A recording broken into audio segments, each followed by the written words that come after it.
Hello students, स्वागत है आप सबों का। तो आज की वीडियो में हम लोग देखेंगे जेसीईआरटी के द्वारा जो 12th क्लास का केमिस्ट्री का मॉडल सेट 1 जारी किया गया है उसका डिटेल्ड सॉल्यूशन। ठीक है, तो इस वीडियो को आप लोग जो है पूरा शुरू से लेके अंत तक देखिए, क्योंकि इसमें सिर्फ हम यहाँ पर जो है ऑप्शन का आंसर नहीं बताएंगे कि फर्स्ट का ए, सेकंड का बी, थर्ड का सी। ठीक है, तो एक एक ऑप्शन का, एक एक क्वेश्चन का जो है डिटेल्ड एक्सप्लेनेशन भी देंगे, इसलिए इस वीडियो को जो है आप लोग शुरू से लेके अंत तक देखिएगा। ठीक है, तो हम लोग यहाँ पर वीडियो की शुरुआत करते हैं। ठीक है, तो यहाँ पर देखिए सबसे पहला जो है क्वेश्चन, देखिए सबसे पहला जो क्वेश्चन है आप लोगों के पास क्वेश्चन नंबर 1। ठीक है, तो क्वेश्चन नंबर 1 में देखिए क्या बोल रहा है कि the number of atoms in a body centred cubic unit cell, जिसको हम लोग शॉर्ट में क्या बोलते हैं, बीसीसी। ठीक है, तो पूछ रहा है बीसीसी यूनिट सेल में नंबर ऑफ एटम कितना है, body centred cubic unit cell में नंबर ऑफ एटम कितना है। तो इसका सबसे पहले हम लोग जो है आंसर देख लेते हैं। आंसर इसका क्या हो जाएगा, बी, 2 हो जाएगा। ठीक है, अब देखते हैं बीसीसी यूनिट सेल किसको बोलेंगे, तो बीसीसी यूनिट सेल बोलेंगे जिसे देखिए आप लोग फिगर यहाँ पर पढ़े होंगे कि बीसीसी यूनिट सेल जो होता है वैसा यूनिट सेल जिसमें जो एटम है वो कॉर्नर पे भी रहेगा, सभी कॉर्नर पे, टोटल कॉर्नर कितना है 8, तो सभी कॉर्नर पे भी रहेगा और बॉडी पे भी रहेगा। ठीक है, तो इसको हम लोग कैसे निकालते हैं, total number of atom, corner पर कंट्रीब्यूशन कितना होता है 1/8। ठीक है, तो हम लोग टोटल नंबर ऑफ एटम निकालने के लिए करेंगे सबसे पहले कंट्रीब्यूशन 1/8 और टोटल नंबर ऑफ कॉर्नर कितना है 8। ठीक है, और किस पर है, बॉडी पे, तो बॉडी पे टोटल 1 है, तो देखिए यहाँ कट जाएगा तो 1 और +1 कितना हो जाएगा 2। ठीक है, इसलिए जो फर्स्ट नंबर क्वेश्चन है उसका आंसर क्या हो जाएगा 2। ठीक है, अब यही अगर क्वेश्चन पूछ देता सिंपल क्यूबिक यूनिट सेल में एससीसी में, तो उसमें कितना हो जाता 1। ठीक है, क्योंकि वहां पर सिर्फ कॉर्नर पे है तो 1/8 × 8 करते तो 1 आ जाता। ठीक है, अब हम लोग बढ़ते हैं अगले क्वेश्चन की तरफ, क्वेश्चन नंबर 2। देखिए क्वेश्चन नंबर 2 में क्या है, क्वेश्चन नंबर 2 में है the percentage of space occupied by sphere in A cubic close packing, इसको हम लोग शॉर्ट में बोलते हैं सीसीपी। ठीक है, इन 3 डायमेंशन। अब सीसीपी के जगह पर यहाँ पर हम लोग को पूछ सकता था FCC, face centred cubic unit cell, तो आप लोग ध्यान रखिएगा कि सीसीपी क्यूबिक क्लोज पैकिंग और face centred cubic unit cell FCC दोनों सेम ही है। तो यहाँ पर जो है आपका टोटल परसेंटेज स्पेस ऑक्युपाई होता है वो होता है 74%, ये याद रखिएगा।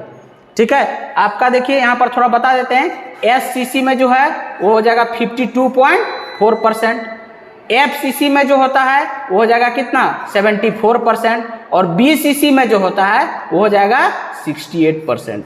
तो ये यहाँ से क्वेश्चन अक्सर पूछता है। एक और क्वेश्चन यहाँ से पूछता है percentage of void, void means क्या होता है, खाली जगह।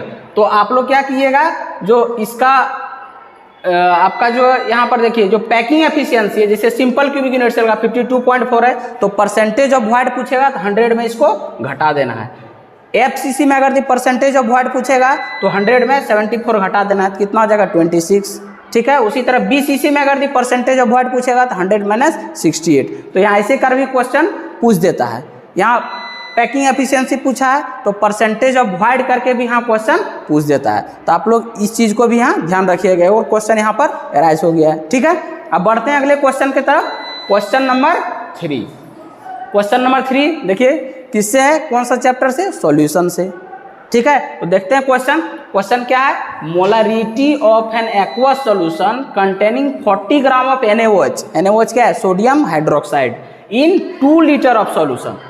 पूछ रहा है कि अगर यदि 40 ग्राम सोडियम हाइड्रोक्साइड को किसमें डाला गया है, 2 लीटर सॉल्यूशन में, तो उसका मोलरिटी फाइंड कीजिए, मोलरिटी बताइए।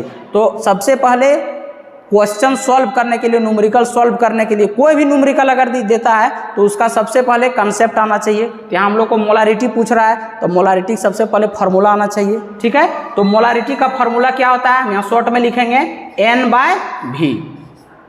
तो N हो गया number of mole of solute बटा volume of solution in litre. ठीक है, तो number of mole of solute और volume of solution in litre का जो रेशियो होता है उसी को क्या बोल देते हैं, मोलरिटी। ठीक है। तो अगर यदि हम लोग को नंबर ऑफ मोल सॉल्यूट का पता चल जाए, अब वॉल्यूम ऑफ सॉल्यूशन हमेशा लीटर में लेना है, यहाँ एक चीज़ ध्यान रखना है। तो ये दोनों अगर ये पता चल जाएगा तो मोलारिटी मेरा क्या है, आसान से कैलकुलेट हो जाएगा। तो यहाँ देखिए सबसे पहले नंबर ऑफ मोल निकालेंगे, तो नंबर ऑफ मोल निकालने का फार्मूला क्या होता है, given mass by molar mass. तो देखिए गिवन मास कितना है, यहीं पर हम लोग कैलकुलेट कर लेते हैं। देखिए गिवन मास 40 है और NaOH का मोलर मास कितना हो जाएगा, ये भी 40 हो जाएगा। कैसे निकालते हैं मोलर मास, सोडियम का कितना होता है 23, ऑक्सीजन का 16 और हाइड्रोजन का 1, तो 23 और 17 कितना हो जाएगा 40। तब 40/40 नंबर ऑफ मोल कितना हो गया 1, और वॉल्यूम ऑफ सॉल्यूशन कितना है 2।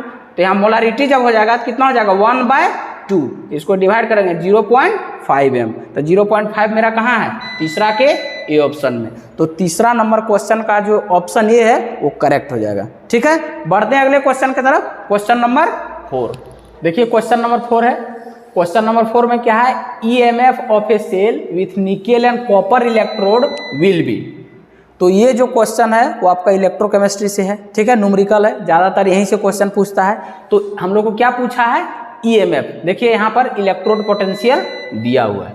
तो जहाँ भी आप लोग को न्यूमेरिकल ऐसा पूछेगा तो सबसे पहले उससे रिलेटेड थ्योरी या फॉर्मूला आना चाहिए। तो यहाँ EMF हम लोग को पूछा है, तो EMF का फॉर्मूला जो है हम लोग को आना चाहिए। क्या होता है, SOP ऑफ एनोड, ठीक है, SOP ऑफ एनोड। SOP मतलब standard oxidation potential, standard oxidation potential of anode plus standard reduction potential of cathode, ये होता है फार्मूला। आप लोग NCERT अगर ये खोलिएगा तो बहुत तरह का फार्मूला मिलेगा, ठीक है। तो आप लोग इस फार्मूला पे बनाइएगा, यहाँ सब आसानी से, इस तरह के न्यूमेरिकल में बहुत कन्फ्यूजन होता है, ठीक है। तो EMF ऑफ सेल जब बोल रहा है तो हम लोग फार्मूला पता चल गया, SOP of anode plus SRP of cathode. अब हम लोग चेक करेंगे कि दिया हुआ क्या है। तो देखिए तो यहाँ पर +2 से कितना जा रहा है 0, रिडक्शन हो रहा है। यहाँ भी +2 से 0 रिडक्शन हो रहा है, मतलब दोनों रिडक्शन पोटेंशियल दिया हुआ है, ठीक है। तो जब दोनों रिडक्शन पोटेंशियल दिया रहेगा तो जो ज़्यादा वैल्यू होगा उसको फिक्स कर देना है। फिक्स करने का मतलब जैसा साइन है वैसा ही रहने देंगे। तो यहाँ रिडक्शन पोटेंशियल -0.25 है और +0.34 है, तो +0.34 ज़्यादा है, तो इसको हम लोग फिक्स कर दिए, मतलब इसी तरह रख दिए, ठीक है। अब जो दूसरा रहेगा उसका साइन हम लोग को चेंज कर देना है। देखिए यहाँ पर माइनस में है तो इसको क्या कर देंगे प्लस में, और सिंपल क्या कर देना है, जोड़ देना है। क्योंकि जिसका रिडक्शन पोटेंशियल ज़्यादा वो कैसा काम करेगा, कैथोड जैसा, और जिसका रिडक्शन पोटेंशियल कम वो काम करेगा एनोड जैसा। तो देखिए हम लोग को मिल गया है, ये कैथोड का वैल्यू है स्टैंडर्ड रिडक्शन पोटेंशियल, और इस रिडक्शन पोटेंशियल को हम लोग साइन चेंज कर दिए तो किसमें चेंज हो जाएगा, ऑक्सीडेशन पोटेंशियल में।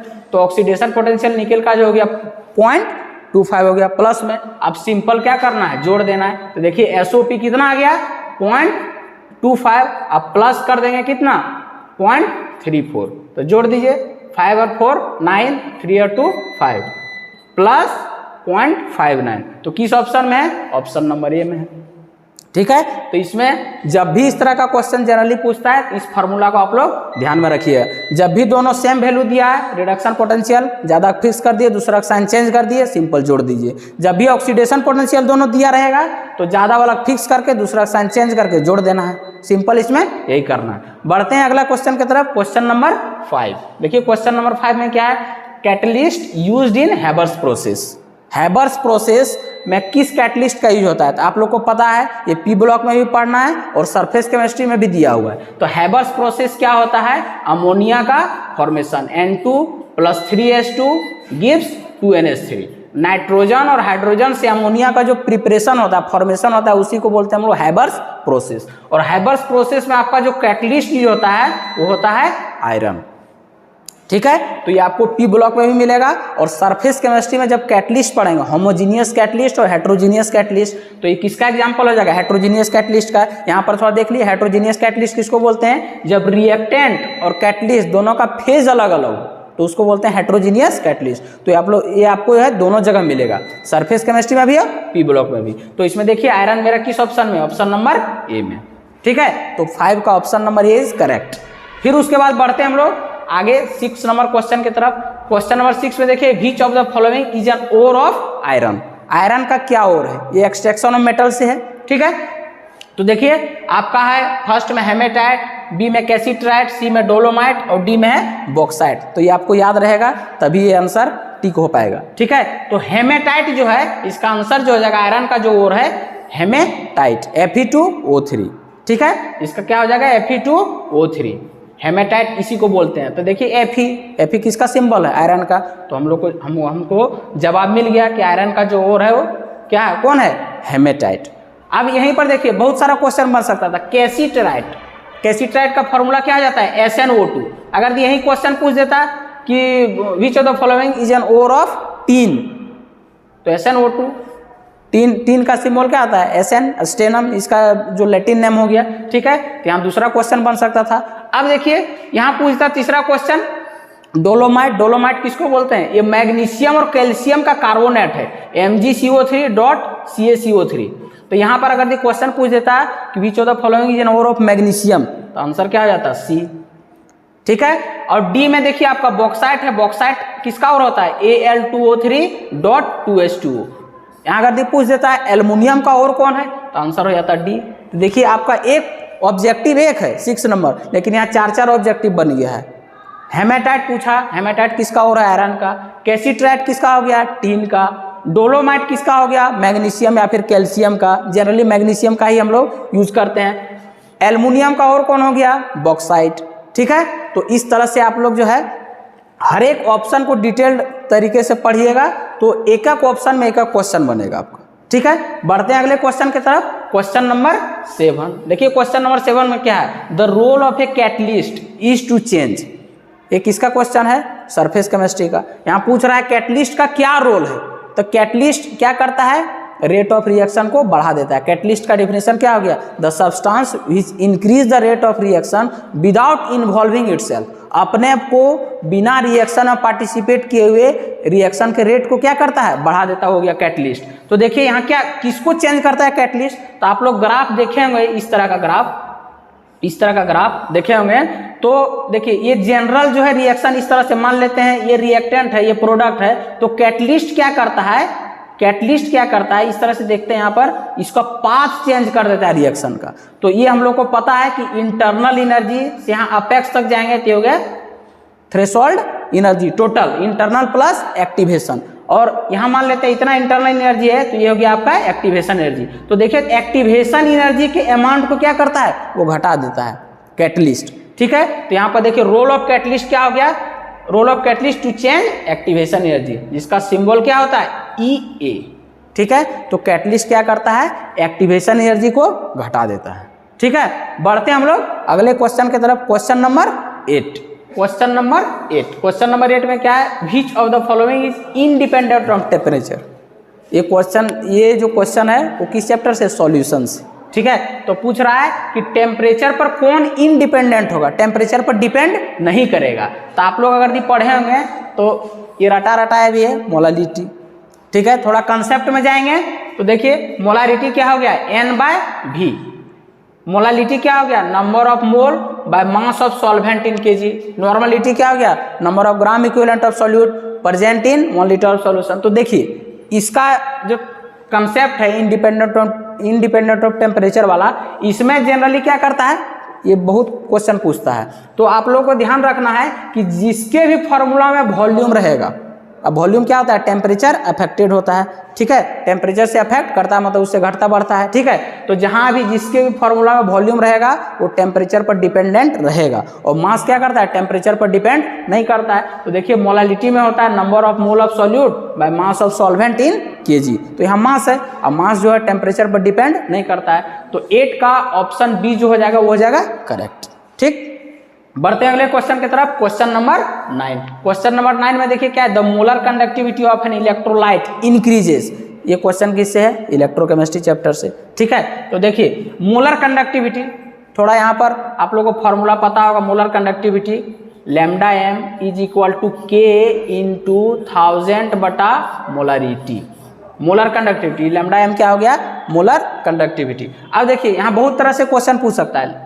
देखिए मोलर कंडक्टिविटी जो है इन्वर्सली प्रोपोर्शनल टू मोलारिटी। अब यहाँ मोलारिटी से भी क्वेश्चन पूछ सकता है। तो देखिए तो λm जो है वो इन्वर्सली प्रोपोर्शनल टू m है, मतलब मोलारिटी अगर यदि बढ़ेगा तो मोलर कंडक्टिविटी घटेगा।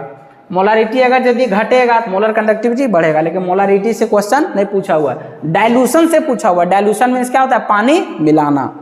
पानी मिलाना मीन्स वॉल्यूम हम लोग बढ़ा रहे हैं। और हम लोग को देखिए पता है मोलारिटी इज इक्वल टू क्या होता है? Number of mole by volume of solution. तो देखिए तो यहाँ क्या बोल रहा है? Molar conductivity increases. ये इंक्रीज कब होगा? जब मोलारिटी घटेगा, मोलारिटी डिक्रीज होगा। अब मोलारिटी कब डिक्रीज होगा? जब वॉल्यूम इंक्रीज होगा। वॉल्यूम इंक्रीज होगा मतलब डाइल्यूशन इंक्रीज होगा। तो डाइल्यूशन इंक्रीज किस में है? ए में। तो 9 का ऑप्शन नंबर ए क्या हो जाएगा? सही हो जाएगा। ठीक है, बढ़ते अगले क्वेश्चन की तरफ। Question number 10। क्वेश्चन नंबर 10 में देखिए क्या है? What is the covalence of nitrogen in N2O5 di nitrogen pentoxide. इसमें कोवैलेंस पूछ रहा है। तो कोवैलेंस मीन्स सिंपल याद रखना है, नंबर ऑफ बॉन्ड काउंट कर लिए, लेकिन इसके लिए स्ट्रक्चर आना चाहिए। देखिए हम लोग इसका कर दिया, स्ट्रक्चर बनाएंगे थोड़ा। तो देखिए तो यहाँ पर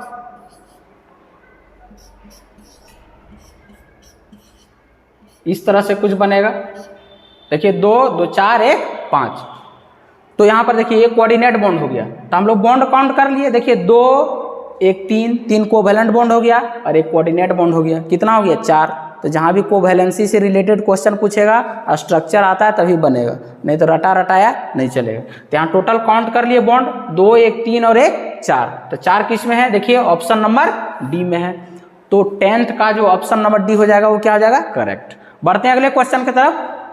क्वेश्चन नंबर 11। क्वेश्चन नंबर 11 में देखिए which of the following ion will form colour compound. इस तरह का क्वेश्चन भी बहुत पूछता है। तो आप लोग ध्यान रखिए कि जहां भी कलर कंपाउंड से रिलेटेड क्वेश्चन पूछेगा, ठीक है, वहां पर हम लोग को देख लेना है कलर कब शो करता है? जब किसी आयन में अनपेयर्ड इलेक्ट्रॉन होगा। ठीक है, अनपेयर्ड इलेक्ट्रॉन। तो अनपेयर्ड इलेक्ट्रॉन हम लोग चेक कर लेंगे। तो अनपेयर्ड इलेक्ट्रॉन जो है डी ब्लॉक एलिमेंट में, डी ब्लॉक एलिमेंट के आयन में चेक करने का एक सिंपल फार्मूला है। देखिए यहाँ पर आप लोग को चेक कर सकते हैं। यहाँ पर स्कैंडियम है, तो स्कैंडियम का एटॉमिक नंबर कितना होता है? 21 और नियरेस्ट नोबल गैस 18 और -3। तो देखिए तो कितना हो जाएगा? यहाँ पर 0, कोई अनपेयर्ड इलेक्ट्रॉन नहीं। नंबर ऑफ अनपेयर्ड इलेक्ट्रॉन निकालने का एक फार्मूला होता है atomic number minus nearest noble gas minus जितना उस पर चार्ज है। तो देखिए atomic number 21, nearest noble gas 18 और -3, तो टोटल कितना हो गया? 0। अब इसमें इलेक्ट्रॉन है ही नहीं, तो कलर शो नहीं करेगा, क्योंकि डी ट्रांजिशन के कारण कलर शो करता है। यहाँ इलेक्ट्रॉन 0 हो गया। अब इसमें चेक करते हैं मैग्नीज। मैग्नीज का कितना होता है एटॉमिक नंबर? 25। 25 - 2, ठीक है, तो कितना हो गया? 23। अब -18, तो कितना हो गया? 5 हो गया। तो यहाँ अनपेयर्ड इलेक्ट्रॉन है, मतलब कंफर्म है कि अगर मल्टीपल चॉइस नहीं है, एक से अधिक करेक्ट नहीं है, तो ऑप्शन नंबर बी क्या हो जाएगा? करेक्ट हो जाएगा। लेकिन हम लोग इधर भी चेक कर लेते हैं। देखिए जिंक का कितना होता है? 30। 30 - 2 करेंगे 28, 28 - 18 करेंगे तो कितना? D10। डी में टोटल 10 इलेक्ट्रॉन होता है, तो सब पेयर्ड हो जाएगा। तो यहाँ भी जो है अनपेयर्ड इलेक्ट्रॉन नहीं बचा, इसलिए भी कलर शो नहीं करेगा। यहाँ भी चेक कर सकते हैं टाइटेनियम का कितना होता है? 22। 22 - 4 - 18, यहाँ भी 0 हो गया। तो इसलिए मेरा ऑप्शन नंबर बी क्या हो जाएगा? करेक्ट हो जाएगा। ठीक है, बढ़ते हैं अगले क्वेश्चन की तरफ। Question number 12। क्वेश्चन नंबर 12 में देखिए क्या है? The spin only magnetic moment of M2+ ion. यहाँ M में Z दे दिया, एटॉमिक नंबर दे दिया 27। ठीक है, तो किसका क्वेश्चन है? पी ब्लॉक का। ठीक है, तो यहाँ पर हम लोग को मैग्नेटिक मोमेंट पूछा है, तो मैग्नेटिक मोमेंट का फॉर्मूला सबसे पहले आना चाहिए। मैग्नेटिक मोमेंट निकालने का फॉर्मूला होता है N × N+2 और इसका यूनिट जो होता है BM, बोर मैग्नेटॉन। ठीक है, और यहाँ पर N जो है वो नंबर ऑफ अनपेयर्ड इलेक्ट्रॉन है। तो अभी बताए थे आप लोगों अनपेयर्ड इलेक्ट्रॉन निकालने का फॉर्मूला। देखिए अब यहाँ Z27 है, 27 किसका होता है? कोबाल्ट का। तो यहाँ M+2 है, तो यहाँ आयन क्या हो जाएगा? यहाँ पर देखते हैं हम लोग कोबाल्ट +2 आयन। ठीक है, तो यहाँ पर सबसे पहले हम लोग अनपेयर्ड इलेक्ट्रॉन पता कर लेते हैं। देखिए कोबाल्ट अभी फॉर्मूला बताएं, एटॉमिक नंबर 27 माइनस चार्ज करेंगे -2 और नियरेस्ट नोबल गैस 18, तो कितना यहाँ हो गया? 7। और जो नंबर आता है वो डी में इलेक्ट्रॉन आ जाएगा। अब हम लोग भर के देखते हैं डी में टोटल कितना ऑर्बिटल होता है? 5। तो भर के देखिए 1 2 3 4 5 हो गया। अब देखिए भर के 1 2 3 4 5 6 7। अब देखिए तो मेरे पास कितना बच गया है? Unpaired electron 3। ठीक है, अब यहाँ पर रख दिए फार्मूला पर, 3 × 3 + 2, तो 3 2 5 3 जा 15, 5 दिए 15, तो √15। ठीक है, अब देखिए यहाँ पर मान ले रूट किसी को नहीं आता है तो सिंपल रूट तो आता होगा, मान लेते हैं यहाँ √16 दे देता तो कितना हो जाता 4। अब 16 से कम है तो 4 के नज़दीक कौन है देख लीजिए यहाँ पर चेक करके, देखिए तो ये 6.92 है, 1.44 है, देखिए ये वाला नज़र आ रहा है बी ऑप्शन। ठीक है, तो 12 का ऑप्शन नंबर बी क्या हो जाएगा, करेक्ट हो जाएगा। ठीक है, तो इस तरह का क्वेश्चन जनरली पूछता है तो आप लोग जो है मैग्नेटिक मोमेंट का फॉर्मूला ये ध्यान रखिए, √n × n+2।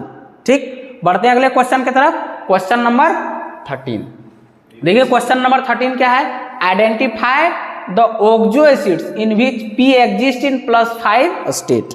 तो ये 11th में जो ऑक्सीडेशन रिडक्शन वैसे भी यहाँ, लेकिन ये चैप्टर यहाँ निकालने के लिए ऑक्सीडेशन रिडक्शन 11th का चैप्टर है, उसका अगर दिन नॉलेज होगा तो आसानी से निकल जाएगा। तो देखिए यहाँ पर फटाफट हम निकाल देते हैं। ये देखिए फॉस्फोरस एसिड है H3PO3, तो ऑक्सीजन का इन जनरल ऑक्सीडेशन ऑफ -2, तो देखिए यहाँ पर, और हाइड्रोजन का 1, तो 1 × 3 डायरेक्ट करते हैं 3, और फास्फोरस का निकालना तो इसका मान लिए x, और यहाँ पर कितना हो जाएगा -6, तो टोटल पर चार्ज 0, तो कितना हो जाएगा उधर करेंगे तो +3, यहाँ आ जाएगा +3, लेकिन हम लोग को क्या बोल रहा है +5, तो ये तो आंसर होगा नहीं। अब बी में देखते हैं H3PO2, ये फॉस्फेनिक एसिड है, तो देखिए यहाँ पर डायरेक्ट कर रहे हैं 3 + x और 2 दूना 4, तो यहाँ कितना आ जाएगा उधर करेंगे तो +1, ये भी नहीं होगा। अब यहाँ देखिए फॉस्फोरिक एसिड या ऑर्थोफॉस्फोरिक एसिड H3PO4, तो देखिए डायरेक्ट करते हैं 1 × 3 + x और 4 दूना 8, टोटल 0, तो यहाँ पर देखिए -5 उधर जाएगा तो +5, आंसर यहाँ पर सी आ गया। ठीक है, तो 13 का ऑप्शन नंबर सी क्या हो जाएगा, करेक्ट हो जाएगा। ठीक, यहाँ पर भी निकाल सकते देखो, यहाँ पर भी 6 दूना 12, 4 8 4, ठीक, यहाँ +4 पूछता तो आंसर ये हो जाता। ठीक है, लेकिन पूछा है +5, तो आंसर क्या हो जाएगा 13 का सी। बढ़ते हैं अगले क्वेश्चन की तरफ, क्वेश्चन नंबर 14। देखिए क्वेश्चन नंबर 14, क्वेश्चन नंबर 14 क्या बोल रहा है, the process of heating the ore in the excess of supply of air below its melting point is called. ये सब डेफिनेशन जो है याद रखना, इसमें 1-2 ट्रिक हम बता सकते हैं। जैसे देखो यहाँ पर देखो CA कैल्सिनेशन है, तो ये से याद रखना अब्सेंस। अगर यहाँ पूछ देता process of heating the ore in absence of air, तो ऐसे याद रखना कैल्सिनेशन ए से अब्सेंस हो गया, तो यहाँ अब्सेंस तो पूछ नहीं रहा है इसलिए आंसर नहीं होगा। यहाँ पूछ रहा है एक्सेस, एक्सेस में क्या हो जाएगा रोस्टिंग। ठीक है, तो ध्यान रखना है, अब्सेंस पूछेगा कैल्सिनेशन, एक्सेस ऑफ एयर पूछेगा तो रोस्टिंग, तो 14 का ऑप्शन नंबर बी क्या हो जाएगा, करेक्ट हो जाएगा। ठीक है, बढ़ते हैं अगले क्वेश्चन की तरफ, क्वेश्चन नंबर 15। क्वेश्चन नंबर 15 में देखिए क्या है, which of the following ligands form chelate. Chelate ligands कौन फॉर्म करता है, इसका एक ही कंसेप्ट है, ध्यान रखना है कि बाइडेंटेट लिगेंड हो। बाइडेंटेट लिगेंड मीन्स जो दो तरफ से डोनेट करता है, जैसे इथाइलिन डायमीन। ठीक है, तो जब भी बाइडेंटेट लिगेंड हो या higher ligand, bidentate, tridentate, polydentate, तो ये क्या किस तरह का लिगेंड फॉर्म करता है, चिलेट लिगेंड। तो हम लोग को पता होगा तब ना कि कौन बाइडेंटेट लिगेंड है, कौन दो तरफ से डोनेट करता है, तो इसके लिए थोड़ा पढ़ना पड़ेगा। अब देखिए यहाँ पर स्ट्रक्चर जैसे एसीटेट है, तो एसीटेट आप लोग को पता होगा CH3COO-, तो देखिए यहाँ एक नेगेटिव चार्ज है, मोनोडेंटेट लिगेंड हो गया, ये तो करेगा नहीं। ऑक्सलेट, ऑक्सलेट देखिए ये है COO-, COO-। Oxalic acid H2C2O4, 2 hydrogen release हो गया, COO-, देखो यहाँ से भी डोनेट कर रहा है, यहाँ से भी डोनेट कर रहा है, तो दो तरफ से डोनेट कर रहा है, तो ये इसलिए हो गया बाइडेंटेट लिगेंड। अब आगे देखना ही नहीं है, जब भी बाइडेंटेट लिगेंड हम लोग को मिल गया तो क्या चिलेट फॉर्म कर देगा। ठीक है, रिंग स्ट्रक्चर फॉर्म कर लेगा मेटल के साथ। ठीक है, तो 15 का ऑप्शन नंबर बी क्या हो जाएगा, करेक्ट हो जाएगा। यहाँ साइनाइड, अगर यहाँ एक और क्वेश्चन बन सकता था, साइनाइड CN-, जैसे यहाँ क्वेश्चन पूछता है which of the following is ambidentate ligand.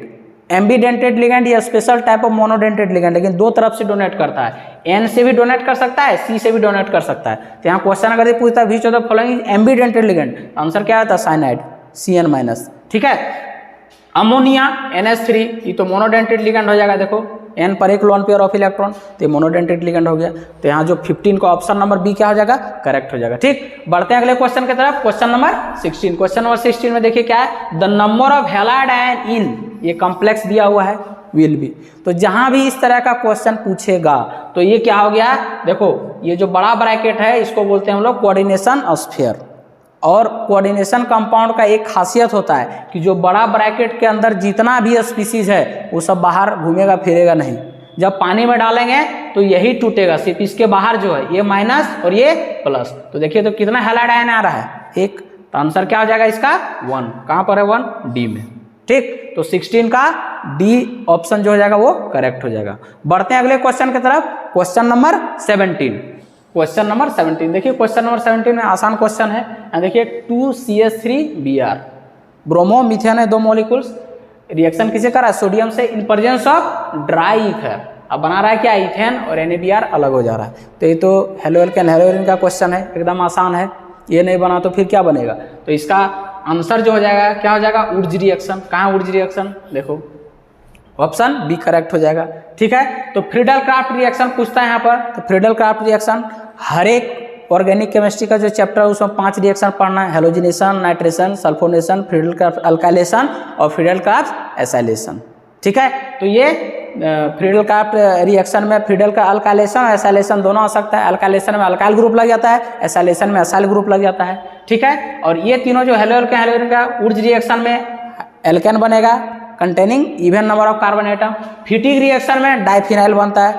जब 2 मॉलिक्यूल्स हेलोएरिन रिएक्शन करेगा इन प्रेजेंस ऑफ सोडियम और ड्राई ईथर। ठीक है, तो बाइफिनाइल या डाइफिनाइल, इस तरह से आप लोग पढ़े होंगे। ठीक, और उर्ज फिटिक रिएक्शन में आपका अल्काइल बेंजीन बनता है। उर्ज फिटिक में वैन अल्काइल हेलो क्लोरोमीथेन और क्लोरोबेंजीन रिएक्शन करेगा तो ठीक है, तो यहाँ पर कपलिंग रिएक्शन होगा इस तरह से और बना देगा अल्काइल बेंजीन। ये भी होगा इन प्रेजेंस ऑफ सोडियम और ड्राई ईथर। ठीक, तो ये तीनों रिएक्शन किसका था, हेलोएल्केन हेलोएरिन, और फ्रीडल क्राफ्ट रिएक्शन तो अल्कोहल फिनोईथर में भी मिलेगा। ठीक है, तो 17 का ऑप्शन नंबर बी क्या हो जाएगा, करेक्ट। ठीक, बढ़ते हैं अगले क्वेश्चन की तरफ। क्वेश्चन नंबर 18 देखिए, क्वेश्चन नंबर 18 में क्या है, CH3CH2Br रिएक्शन कर रहा है अल्कोहलिक KOH से। अल्कोहलिक KOH से तो यहाँ पर प्रोडक्ट क्या बन रहा है, ये ज़्यादा बहुत बार क्वेश्चन ये पूछ चुका है। अल्कोहलिक KOH की जगह एक्वस KOH भी दे सकता था यहाँ पर। ठीक है, तो ये याद रखना है, ये किसका है, हेलोएल्केन हेलोएरिन का क्वेश्चन है। ये किस टॉपिक से है, डिहाइड्रोहेलोजिनेशन या फिर एलिमिनेशन रिएक्शन। ठीक है, तो जहां भी हेलोएल्केन का एलिमिनेशन रिएक्शन होगा वहां क्या बना देगा, अल्कीन। ठीक है, तो अल्कीन जब बनाएगा, इसका अल्कीन बनाएगा तो यहाँ से Br हटेगा और यहाँ से H हटेगा तो डबल बॉन्ड ला देगा। कार्बन नंबर 2 ही, ये तो बढ़ेगा घटेगा नहीं। तो देखिए 2 कार्बन का अल्कीन कौन है, देखिए इथीन। तो 18 का ऑप्शन नंबर ए क्या हो जाएगा, करेक्ट हो जाएगा। ठीक, बढ़ते हैं अगले क्वेश्चन की तरफ। क्वेश्चन नंबर 19 देखिए, क्वेश्चन नंबर 19 में क्या है, ब्यूटेन टू ओल इज ए, ब्यूटेन टू ओल। तो स्ट्रक्चर बना के देख लीजिए, देखिए 1 2 3 4 ब्यूटेन है तो 4 कार्बन होगा ही। टू ओल मीन्स दूसरा कार्बन पे OH।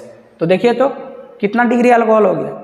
इस पर हम वीडियो भी बनाए हैं कि अगर यदि क्या हो, ये हो गया 1 डिग्री कार्बन, ये 2 कार्बन से अटैच है 2 डिग्री कार्बन, एक कार्बन से जो अटैच रहता है 1 डिग्री कार्बन, और 1 डिग्री कार्बन से अगर OH अटैच रहा तो 1 डिग्री अल्कोहल, 2 डिग्री कार्बन से अगर OH अटैच रहा तो 2 डिग्री अल्कोहल। ठीक है, तो यहाँ तो 3 डिग्री तो है नहीं, 3 कार्बन से अटैच है नहीं। तो देखिए तो 2 डिग्री कार्बन से OH अटैच है तो ये क्या हो जाएगा, 2 डिग्री अल्कोहल।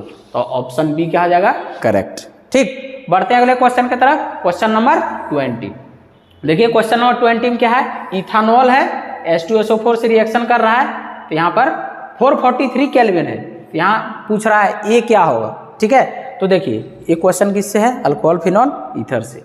ठीक है, तो यहाँ पर देखिए 443 केल्विन है। ठीक है, अब 443 केल्विन का जब रिएक्शन कराते हैं, 443 केल्विन पर कौन के H2SO4, ये क्या है, डिहाइड्रेटिंग एजेंट है। अल्कोहल का डिहाइड्रेटिंग एजेंट से रिएक्शन करा रहे हैं तो क्या होगा, जब भी डिहाइड्रेटिंग एजेंट मतलब पानी बाहर निकाल देना, इससे जब पानी बाहर निकाल देगा तो क्या बन जाएगा, अल्कीन। ठीक है, तो बना देगा इथीन। ठीक है, अब एक और मज़ेदार चीज़ यहाँ पर, अगर ये टेम्परेचर थोड़ा कम कर दिया है तो इसलिए बारीकी से हर एक चीज़ को पढ़ना है। अगर यहाँ पर कर दिया 413 केल्विन 413 केल्विन, तो ऑप्शन में तो दिया हुआ है नहीं, बना देता है ईथर। प्रिपरेशन ऑफ ईथर में आपका जो है वो फर्स्ट रिएक्शन में मिलेगा, ठीक है, बाय यूजिंग डिहाइड्रेटिंग एजेंट। तो ध्यान रखना है 443 केल्विन है, डिहाइड्रेशन होगा, ठीक है। और अगर टेम्परेचर कम कर दिया, टेम्परेचर कम करके 413 केल्विन कर दिया, ईथर बना देगा, ठीक है, डाई इथाइल ईथर। तो ध्यान रखना है यहाँ पर। बढ़ते हैं अगले क्वेश्चन की तरफ, क्वेश्चन नंबर 21। क्वेश्चन नंबर 21 में देखिए क्या है, CH3CHO इथानल, ठीक है। इथानल का क्या कर रहे हैं, LiLH4 स्ट्रॉन्ग रिड्यूसिंग एजेंट, ठीक है, स्ट्रॉन्ग रिड्यूसिंग एजेंट है। जब अल्डिहाइड का हम लोग रिडक्शन कराते हैं, ठीक है, तो क्या बना देता है, अल्कोहल। आप लोग इस कंसेप्ट को ध्यान रखिएगा। देखिए अल्कोहल, आगे बढ़ेंगे तो अल्डिहाइड, और अल्डिहाइड या कीटोन यहीं पे, और आगे बढ़ेंगे तो कार्बोक्सिलिक एसिड। तो जब आगे बढ़ते हैं हम लोग तो ऑक्सीडाइजिंग एजेंट, और जब पीछे बढ़ेंगे तो रिड्यूसिंग एजेंट, ठीक है। तो देखिए तो अल्डिहाइड में रिड्यूसिंग एजेंट डाल दिए, क्या बना देगा, अल्कोहल। कार्बोक्सिलिक एसिड में भी अगर दिए LiLH4 डाल देते क्या बना देता है, alcohol. LiLH4 strong reducing agent है, लिथियम एल्युमिनियम हाइड्राइड, ठीक है। तो अल्डिहाइड में हम लोग डाल दिए तो क्या बना देगा, अल्कोहल। तो देखिए नंबर ऑफ कार्बन तो चेंज होगा नहीं, CH3CH2OH, ठीक है, इथानोल कहाँ पर है, ऑप्शन नंबर ए, ठीक है। इसलिए 21 का ऑप्शन नंबर ए क्या हो जाएगा, करेक्ट हो जाएगा, ठीक। बढ़ते हैं अगले क्वेश्चन की तरफ, क्वेश्चन नंबर 22। अब देखिए क्वेश्चन नंबर 22। क्वेश्चन नंबर 22 में क्या है, विच of the following is not a method of refining of metal.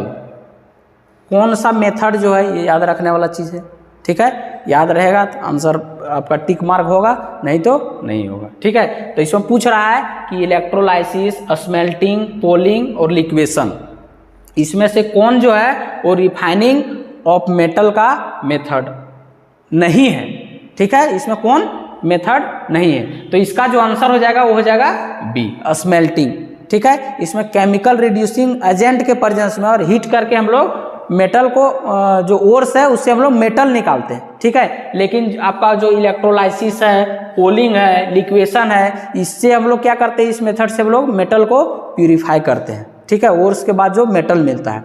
तो 22 का ऑप्शन नंबर बी क्या हो जाएगा, करेक्ट हो जाएगा। Smelting is the process from which refining of metal does not occurs, ठीक है।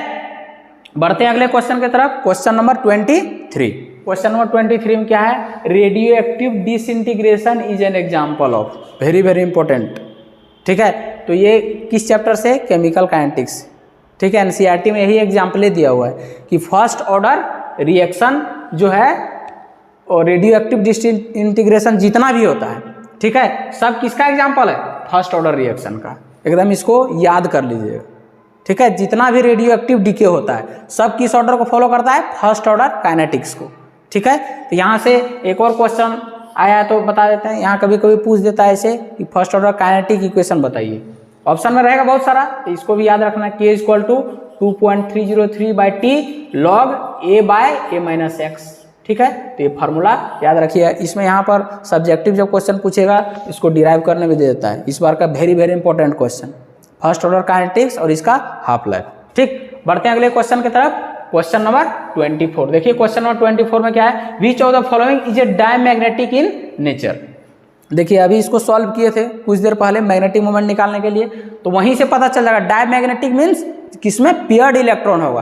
तो अभी बताए थे कि डी में इलेक्ट्रॉन निकालने के लिए, देखिए फिर से निकालते हैं, कोबाल्ट +2 है, तो देखिए क्या बोले थे, एटॉमिक नंबर माइनस चार्ज करेंगे, अब माइनस नियरेस्ट नोबल गैस, तो 18, 20 और 27 गया तो कितना गया, D7। ये तो पता चल रहा है क्या कि इसमें अनपेयर्ड इलेक्ट्रॉन रह जाएगा, क्योंकि 5 भरेंगे फिर 2, 3 तो बच जाएगा, तो एक भी अनपेयर्ड इलेक्ट्रॉन बचता है तो वो पारामैग्नेटिक हो जाता है। लेकिन हम लोग पूछ रहा है डायमैग्नेटिक, किसमें पेयर्ड है, तो ये तो आंसर होगा नहीं। फिर Ni2+ है, देखिए atomic number 28 -2 minus nearest noble gas, तो देखिए 18, 2, 20, 8, यहाँ भी नहीं होगा। जब तक D10 नहीं मिलेगा तब तक डायमैग्नेटिक नहीं होगा।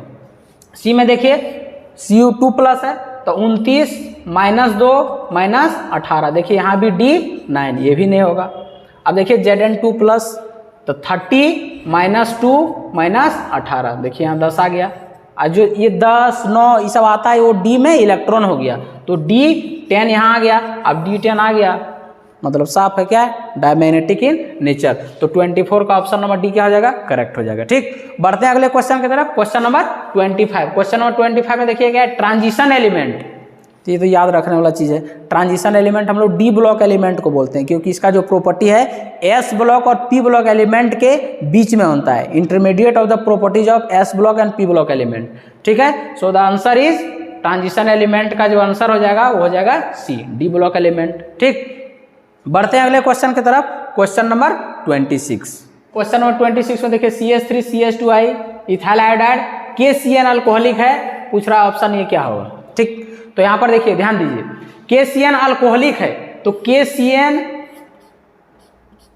इस तरह इसका स्ट्रक्चर होता है। ठीक, तो यहाँ अगर यदि आयनिक रहता है एक्वस दे देते तो इस तरह से टूटता, K प्लस और CN- C से अटैक करता है, लेकिन अल्कोहलिक है इसलिए अल्कोहलिक है मतलब ये आयनिक कंपाउंड जैसा बिहेव नहीं करेगा, कोवेलेंट करेगा। ठीक है, और ये किधर से अटैक करेगा, N से। ठीक है, इसलिए हम बना देगा CH3 CH2NC। ठीक है, मतलब आइसोसाइनाइड। CH3 CH2NC किस में है, देखिए ऑप्शन नंबर ए में है। ठीक, अगर यदि एक्वस रहता तो आंसर हो जाता बी, तो इसको ध्यान रखिएगा। अल्कोहलिक है इसलिए आइसोसाइनाइड बनेगा, मतलब N से अटैक करेगा। ठीक है, तो ऑप्शन नंबर ये क्या हो जाएगा, करेक्ट हो जाएगा। बढ़ते हैं अगले क्वेश्चन की तरफ। Question number 27। क्वेश्चन नंबर 27 देखिए क्या, hydration of A propene in the presence of dilute H2SO4। ठीक है, तो ये जो है आपका रिएक्शन है अल्कोहल फिनोइथर का, प्रिपरेशन ऑफ अल्कोहल का first number from alkyne. Alkyne में भी ए बाय एसिड कैटलाइज्ड हाइड्रेशन। तो यहाँ देखिए एसिड कैटलाइज्ड हाइड्रेशन हम लोग जब कराते हैं प्रोपीन का, प्रोपीन मतलब देखिए प्रोपीन। ठीक है, ये प्रोपीन हो गया। अब एसिड कैटलाइज्ड हाइड्रेशन जब कराते हैं, एसिड कैटलाइज्ड हाइड्रेशन क्या है, Markovnikov of addition of water, मतलब सीधा समझिए पॉजिटिव की जगह नेगेटिव और नेगेटिव की जगह पॉजिटिव। देखिए कैसे, देखिए अनसिमेट्रिकल अल्कीन है तो इधर अल्काइल ग्रुप ज्यादा है तो बॉन्ड को इधर पुश करेगा, जिधर अल्काइल ग्रुप ज्यादा उस वजह से ऑपोजिट साइड में पुश करता है, जिधर एरो गया वहां नेगेटिव और जहां से गया वहां पॉजिटिव। और वाटर को तोड़िए H+ और OH-, यही बोल रहे थे, नेगेटिव की जगह पॉजिटिव, तो यहाँ H जोड़ दिए, पॉजिटिव की जगह नेगेटिव। तो देखिए तो प्रोपेन टू ऑल, कहाँ है propane two ol, option number B में। तो 27 का ऑप्शन नंबर बी क्या हो जाएगा, करेक्ट हो जाएगा। ठीक, बढ़ते हैं अगले क्वेश्चन की तरफ। Question number 28। देखिए क्वेश्चन नंबर 28 क्या है आपका, यहाँ पर बेंजल डिहाइड है, कौन कहने वो से रिएक्शन करा रहे हैं। तो देखिए ये प्रोडक्ट दिया है। ठीक है, तो ये प्रोडक्ट किसका आपका किस में मिलेगा, आप लोग ये जो क्वेश्चन है वो मिलेगा अल्डिहाइड कीटोन कार्बोक्सिलिक एसिड में। ठीक है, तो ये है आपको वहाँ दो इंपॉर्टेंट रिएक्शन है, पहला है अल्डोल कंडेंसेशन और दूसरा है कैनिजारो। ठीक, तो देखिए ये जो है याद रखना पड़ेगा कि बेंजल्डिहाइड का सेल्फ ऑक्सीडेशन और रिडक्शन डिस्प्रोपोर्शनेशन रिएक्शन होता है और साल्ट ऑफ कार्बोक्सिलिक एसिड बनाता है और अल्कोहल बना देता है। ठीक है, तो ये आपको याद रखना पड़ेगा और ऑप्शन नंबर डी क्या हो जाएगा, करेक्ट हो जाएगा, कैनिजारो रिएक्शन। ठीक, ये सभी नेम रिएक्शन इंपॉर्टेंट है। Kolbe's reaction salicylic acid, Friedel Crafts reaction अभी बताए थे, क्लीवेंसन रिडक्शन आपका एल्केन बना देता है कार्बोनिल कंपाउंड से, ये भी अल्डिहाइड। ये चारों इंपॉर्टेंट रिएक्शन है, तो इसको सभी को आप लोग ध्यान रख लीजिएगा, सब्जेक्टिव में भी काम देगा और ऑब्जेक्टिव तो है ही। ठीक, बढ़ते हैं अगले क्वेश्चन की तरफ। Question number 29। क्वेश्चन नंबर 29 में क्या है, hybridisation of nitrogen atom in methylamine या मिथेनामाइन। तो हाइब्रिडाइजेशन निकालने के लिए स्ट्रक्चर थोड़ा आना चाहिए। CH3NH2 देखिए यहाँ लोन पेयर ऑफ इलेक्ट्रॉन, और जब भी हम लोग हाइब्रिडाइजेशन निकालते हैं sigma bond plus lone pair, तो काउंट कर लीजिए 1 2 3 और 4, तो टोटल 4। और जब भी 4 आता है तो काउंट कर लीजिए sp3, देखिए 3 और 1 4, तो ऑप्शन नंबर सी क्या हो जाएगा, करेक्ट हो जाएगा, 29 का सी। बढ़ते हैं अगले क्वेश्चन की तरफ। Question number 30। 1 degree acid amide may be converted into amine by, ये जो है क्वेश्चन किससे है, एमीन से। ठीक है, ऑर्गेनिक का एमीन चैप्टर से। तो इसमें याद रखना है कि Hoffmann bromamide reaction, Hoffmann bromamide क्या है, एसिड एमाइड RCONH2, एमाइड जो है संधि विच्छेद थोड़ा पढ़ेंगे, bromamide amide plus bromine in presence of NaOH, तो यहाँ क्या बना देता है, एमीन। ठीक है, तो 1 degree acid amide may be converted into amine by Hofmann bromamide degradation reaction या हॉफमैन ब्रोमाइड रिएक्शन। तो 30 का ऑप्शन नंबर ये क्या आ जाएगा, करेक्ट। ठीक, बढ़ते हैं अगले क्वेश्चन की तरफ। Question number 31। क्वेश्चन नंबर 30 में क्या है, the gas evolve when methylamine reacts with nitrous acid. ठीक है, तो ये भी एमीन्स का क्वेश्चन है। तो जब भी मिथाइलएमीन को CH3NH2 और नाइट्रस एसिड से इसका रिएक्शन कराते हैं तो पहले methyl benzene methyl diazonium chloride, ठीक है, मिथाइल CH3N2 प्लस और Cl- ये बनाता है। फिर इसको जब रिएक्शन कराते हैं तो कौन सा गैस, नाइट्रोजन गैस इवॉल्व करता है। ठीक है, तो 31 का ऑप्शन नंबर बी क्या आ जाएगा, करेक्ट हो जाएगा। ठीक, तो इसको ध्यान रखिएगा। तो अब बढ़ते हैं हम लोग क्वेश्चन नंबर 32। ठीक, देखिए क्वेश्चन नंबर 32 में क्या है, what are the hydrolysis product of sucrose. ये भी याद रखने वाला चीज है। किस चैप्टर से है, बायोमोलिकुल्स। ठीक है, सुक्रोज ग्लूकोज प्लस फ्रक्टोज कहाँ है, किस ऑप्शन में है, देखिए ऑप्शन नंबर डी। तो ये जो है डाइसैकेराइड है। ठीक, यहाँ से बहुत क्वेश्चन पूछ सकता है। यहाँ से पूछ सकता है which of the following is non reducing sugar. Very very important question, sucrose non reducing sugar sucrose है। ये डाइसैकेराइड है, ग्लूकोज और फ्रक्टोज से मिलके बनाता है। या सुक्रोज का हाइड्रोलिसिस करते हैं तो ग्लूकोज और फ्रक्टोज देता है। तो इसको ध्यान रखना है। तो 32 का ऑप्शन नंबर डी क्या आ जाएगा, करेक्ट हो जाएगा। ठीक, अब देखिए क्वेश्चन नंबर 33। क्वेश्चन नंबर 33 क्या है, carbohydrates are stored in human body. मानव के शरीर में, ह्यूमन बॉडी में कार्बोहाइड्रेट किस रूप में स्टोर होता है, तो किस रूप में स्टोर होगा, ग्लाइकोजन के फॉर्म में। ठीक है, तो जब हम लोग भूखे रहते हैं तो यही ग्लाइकोजन जो है टूटकर हम लोग को ग्लूकोज के रूप में एनर्जी देता है। ये भी इंफॉर्मेशन है, ध्यान रखना है। कार्बोहाइड्रेट किस रूप में बॉडी में स्टोर होता है, ग्लाइकोजन के रूप में। ठीक, बढ़ते हैं अगले क्वेश्चन की तरफ। Question number 34। Question number 34। Question number 34 में, a drug which is effective in curing malaria. ये तो शुरू बहुत पहले से हम लोग भी जनरल नॉलेज में पढ़ते आ रहे हैं। क्यूनाइन जो होता है उसका छाल जो होता है हम लोग मलेरिया के रूप में इसको इलाज करने में, मलेरिया जो होता है, ठीक है, उसको इलाज करने में हम लोग क्यूनिन का यूज करते हैं। ठीक, इसको ध्यान रखना, ये सब भी इंफॉर्मेशन है। अब देखिए क्वेश्चन नंबर 35 नंबर क्वेश्चन जो है आपका पॉलीमर चैप्टर से है। ठीक है, देखिए क्या है, bakelite is an example of. Bakelite आप लोग देखे होंगे, जो इलेक्ट्रिक स्विच घर में सब जितना भी इलेक्ट्रिकल स्विचेस होता है उसको अब किससे बनाया जाता है, बेकेलाइट पॉलीमर है। ठीक है, तो बेकेलाइट क्या है, थर्मोसेटिंग पॉलीमर है, थर्मोसेटिंग प्लास्टिक है। ठीक है, यहाँ से एक और क्वेश्चन पूछ सकता है कि बेकेलाइट में किस मोनोमर का उपयोग होता है, फिनॉल प्लस फॉर्मल्डिहाइड।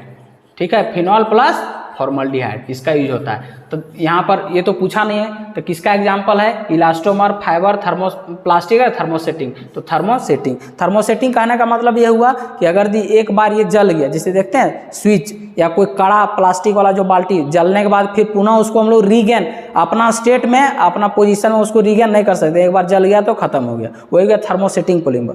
थर्मोप्लास्टिक को हम लोग फिर उसको अपना स्टेट में यूज कर सकते हैं। जैसे सिंपल प्लास्टिक जो हम लोग यूज करते हैं थर्मोप्लास्टिक हो गया। ठीक है, तो बेकेलाइट जो है किसका एग्जाम्पल है, थर्मोसेटिंग पॉलीमर का। ठीक, तो ये था टोटल एक्सप्लेनेशन सेट 1 का। आप लोग इसको अच्छे से रिवाइज कीजिएगा, पढ़िएगा बढ़िया से। हम अगला वीडियो में जो है इसका सब्जेक्टिव सेट 1 का जो सब्जेक्टिव क्वेश्चन है उसको बहुत अच्छे तरीके से पेश करने वाले हैं। ठीक है, धन्यवाद।